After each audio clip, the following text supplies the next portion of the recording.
Hi, I am Tony Russo, and this is In Case You Missed It from Kates-Boylston for the week ending Friday, June 6th, 2025.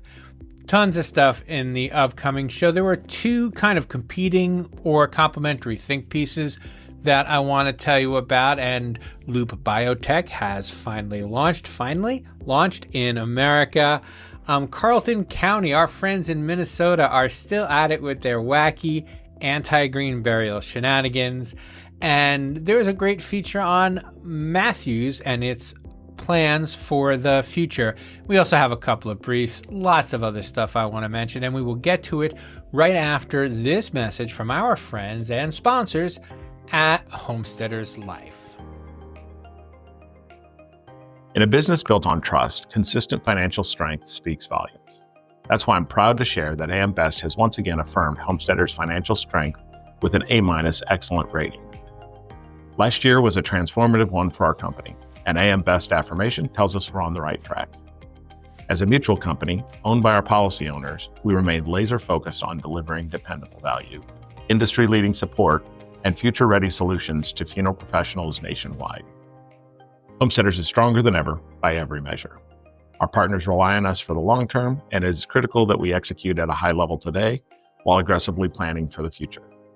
Reach out to your Homesteaders account executive to hear more about how we are leading the profession in investing in tools and services that benefit funeral providers.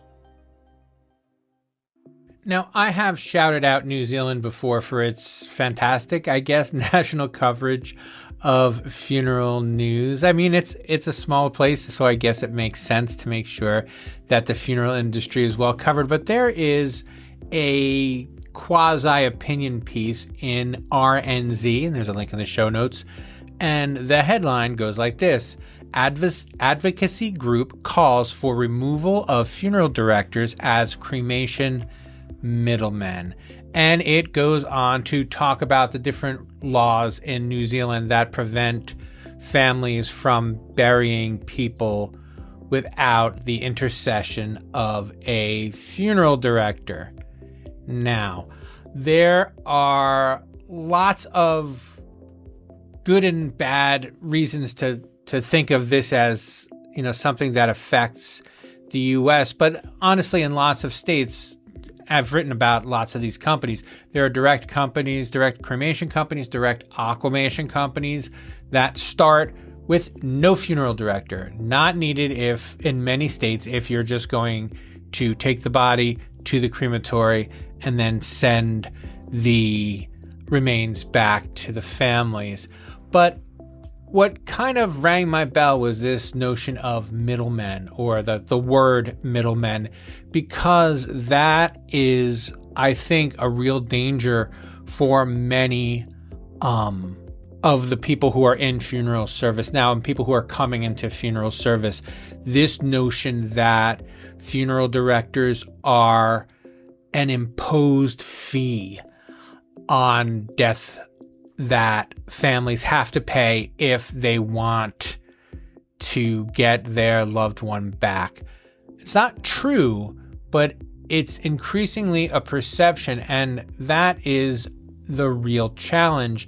And the reason it's a real challenge is because a lot of the way that funeral service is and probably should be going could easily reduce funeral directors to middlemen. And that's why I want to talk about this second think piece that I read. Actually, it was actually an article. It was put together with, A, B, 1, 2, all that. It's a very, very interesting, good, well-written story. It was in the Funeral Director Daily, and it was written by Tiffany O'Hill.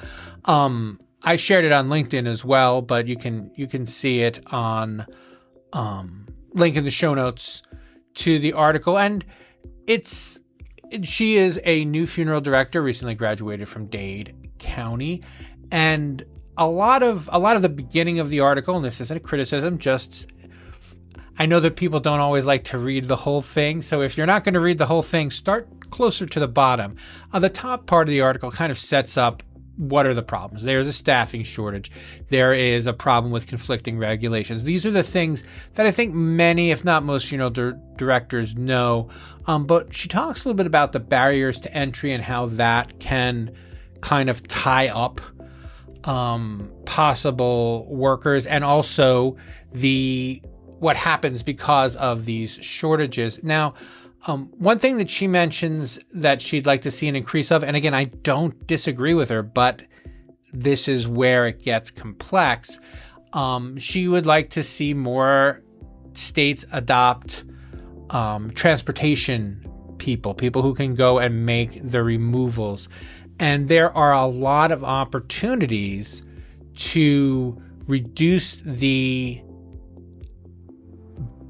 barriers to entry for people who don't want to learn to embalm and maybe don't want to be funeral directors, but that are happy to serve the families of the dead in other ways. And that will be something of a solution in places where it's a problem. But in places where it's a problem, it's already often being adapted. She pointed out Minnesota. I think I reported on Iowa was considering a similar law. And this is the other problem, right? Each county sometimes has different rules about who can do what in terms of final preparations of a human being. So those problems, problem number one, looming, but the solutions do come with a price, and the price is this kind of middleman mentality, this kind of thing like, what's the cheapest way we can get this done? And then funeral directors who are also looking for the least expensive way to get it done with families end up being more like the facilitators of their own demise. How do we do this cheaply? Well, the cheapest way is to not have professional funeral directors, and nobody wants that. But I think that, and I think she lays out very well in the story, the problems, and one of the solutions that I've been kind of advocating here and things that we've talked about in the past is the service part has to come first and more, and the removal part has to start to recede. And a lot of these anti-protectionist laws, anti-competition or protectionist laws in states are the things that will be the undoing of funeral service. If I can, again, I know it makes them antsy, but my friends in Indiana just, bet the entire industry that you should have to be a funeral director to even mention how a funeral should go. And so that kind of leaning hard into forcing people to use your services, it's not just counterproductive, it's a bad look. It looks like you don't know how to provide the service, so you're making people do it. And I mean, I'm from New Jersey, and they just, finally made it so that a funeral director doesn't have to be an embalmer. And this is going to open things up to a lot of, but it is to lower pay people. And that's how the race to the bottom starts. I'm not saying that funeral directors shouldn't not have to get embalming licenses, but it is a really complex situation. I think if you are a funeral home owner and you do funerals 5 to 7 days a week, I think you're probably in good shape. What the transportation issue and this we can't find any help issue, I think is increasingly affecting people who are backing away from the day-to-day work of caring for the dead and more interested in the business of caring for the dead. And as you get farther removed, as you need to pay more people to do more things so you don't have to, you're going to either have to trade profit or quality or face the kind of regulations that they're complaining about in New Zealand. So anyway, it's a conversation I'd love to continue to have. I would absolutely like to have some feedback on this. So both articles are linked in the show notes, and reach out to me. At the end, I'll have my phone number. You can leave me a message, or you can send me an email, and we'll hash this out.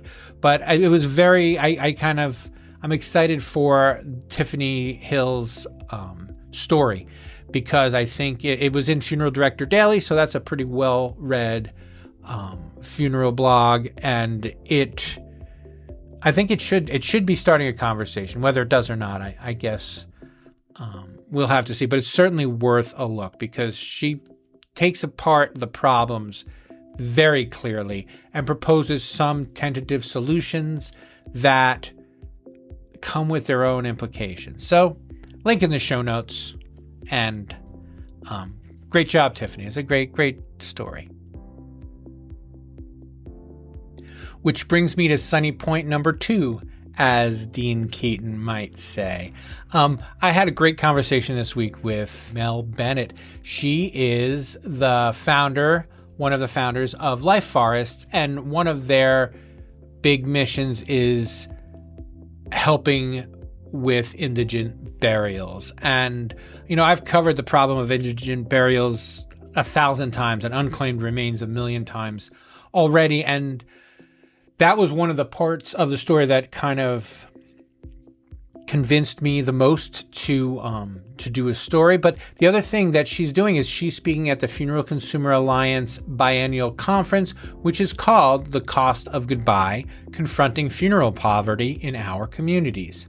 Now, I've spoken with the Funeral Consumer Alliance a couple of times, both when I was covering the funeral rule, and also for something that didn't end up becoming a story, but one of their main objectives. If you answer the phone at the Funeral Consumer Alliance, the odds are fantastic that the person on the other end of the line is going to be someone who doesn't have enough money to bury a loved one and is totally lost about what to do about it.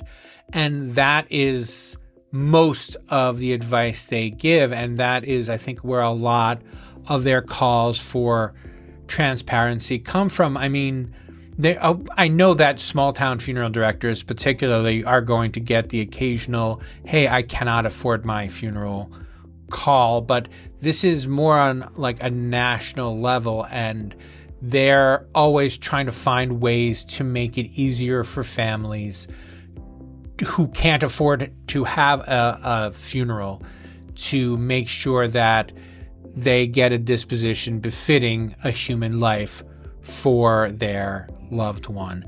And matching that up against this kind of how can funeral homes and funeral service in general find ways to reduce costs enough to stay afloat and also to not make funerals prohibitively expensive for families. So these are two kind of tensions, and I don't know if they need to be. So if you're in North Carolina, I would absolutely recommend checking out this conference. There's a bunch of stuff going on. Mel Bennett isn't the only talker. Mel Bennett isn't the only speaker, but there are lots of interesting things going on. I'll put a link to the itinerary in the show notes in case it's something you're interested in visiting.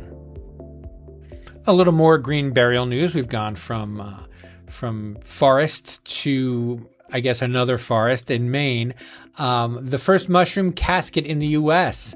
was interred recently, and the company that built that casket, Loop Biotech, opened its U.S. operations officially on June 5th, today as I record this, which was World Environment Day. Now, they're working with Titan Caskets, and it's an interesting proposition. It's kind of like a middle ground between, I guess, shrouded and casketed in air quotes burial. It's a beautiful story. I don't want to undermine it with my usual flippancy.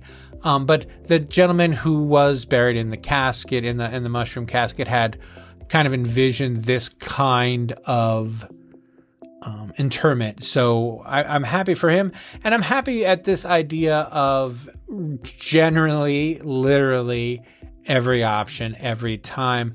One of the things that I think would benefit funeral service, going back to kind of my beginning rant, is this notion of just breaking things open. And I know that it is a lot, but I don't know if there is a way to turn the internet off. You know, people increasingly are going online to find everything. And, you know, with the rise of AI, they're not even checking your website anymore. What can I do? What kind of funerals can I have? And then AI tells them every kind of funeral they can have. And then when they call you, you can only say yes or no. And knowing that these are here and knowing that they're available, it's another option for people who want to have this kind of burial. And, you know, there's going to be the same complaints or the same observations. I don't even want to say complaints as there are with, you know, terramation. Well, how green is it to fly someone to be terramated? How green is it to fly a casket from the Netherlands to the U.S. or, you know, to eventually, I guess, open a facility here?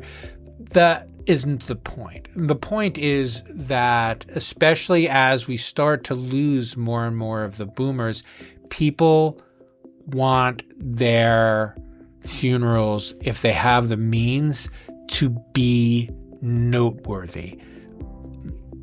The Oh Just Anything folks are the Oh Just Anything folks, but for people who have thought about and planned for their own death, I think increasingly you're going to see people wanting to send a message. Their final message is they want people to walk away from their funeral the way they wanted them to walk away from their wedding. And this is just another tool available to funeral directors to accommodate those kinds of requests. So there's a link to the story in the show notes, and I promise I'll have more on Loop Biotech before too long. If I can pretend for a moment that I really am the center of the world, I'm beginning to think that my friends at Carleton County, Minnesota, are just trying to see how high they can get my blood pressure at this point. For those of you who've missed this rant before, I've done it 1,000 times, but there's a place in Minnesota that doesn't want a conservation cemetery. And unfortunately, the land that it was on was zoned for a conservation cemetery. And since they couldn't, you know, legally prevent this person from opening a business, they went to the state and they found some idiot congressman to say that, you know, we have to make sure that wolves won't dig up the bodies. We need a 2-year study on whether human bodies decaying is an environmental risk to the wilderness of Minnesota. And that 2 years has come to an end. So now they're trying to make a new law. The county, and having lost the protection of the state, and really shame on you, Minnesota, for even letting that be a law in your state for 2 years. Shutting out a whole section of business just because of a couple of people in a very small town. Small-minded people in a small town have changed the laws in Minnesota, which, by the way, passed terramation. So it's shocking. It's just shocking that this is still going on. It's shocking that I'm still reporting on it. There's a link to the story in the show notes. And of course, I'll have a link to all of my reporting for the last 3 years on this issue. The